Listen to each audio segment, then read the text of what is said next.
Hi guys, আজকে আমার মেয়ে বানাবে গুড়ের রসগোল্লা, নলেন গুড়ের রসগোল্লা। তাই আপনারা দেখতে থাকুন, লেটস গো। সো গাইজ, আমি ছানা বানানোর জন্য দুধটাই গরম করলাম, যখন দুধটা ফুটে যাবে আমি তখন লেবু নয়তো ভিনিগার দিয়ে ওটাকে ছানা বানিয়ে নেব। গাইজ, দুধটা উতলে গেছে, এবার আমি ছানা করার জন্য কিছুটা ভিনিগার দিয়ে দেবো।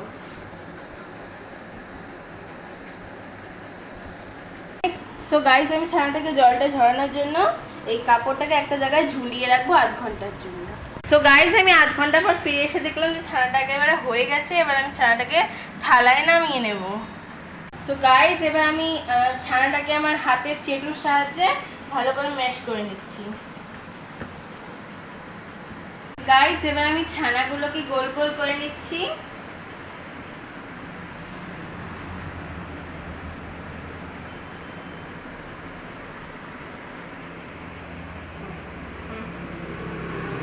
এবার আমি ছানাগুলোকে গোল করে নিলাম রসগোল্লার আকারে, এই দেখুন। সো গাইজ, এবার আমি জলটাকে গরম করতে গ্যাসের মধ্যে দিলাম, আর এবার আমি এর মধ্যে গুড় দিয়ে দেব। তো আমি এই গরম জলের মধ্যে গুড়টা ফুটতে দিয়ে দিয়েছি, আর এবার আমি এলাচটা দিয়ে দেব। এবার আমি সব রসগোল্লাগুলোকে এক একটা করে এই গুড়ের মধ্যে ছেড়ে দিচ্ছি।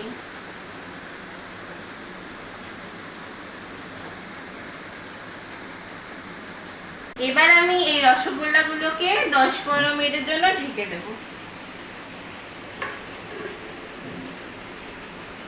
সো হে গাইস, আমি 15 মিনিট পর ফিরে এসেছি, আর রসগোল্লাগুলো দেখুন কত বড় বড় হয়ে ফুলে গেছে।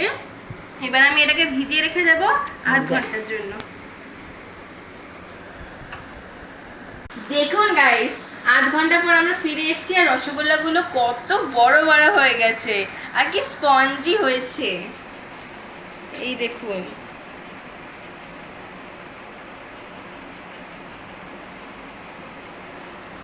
এই দেখুন গাইস, কি স্পঞ্জি হয়েছে।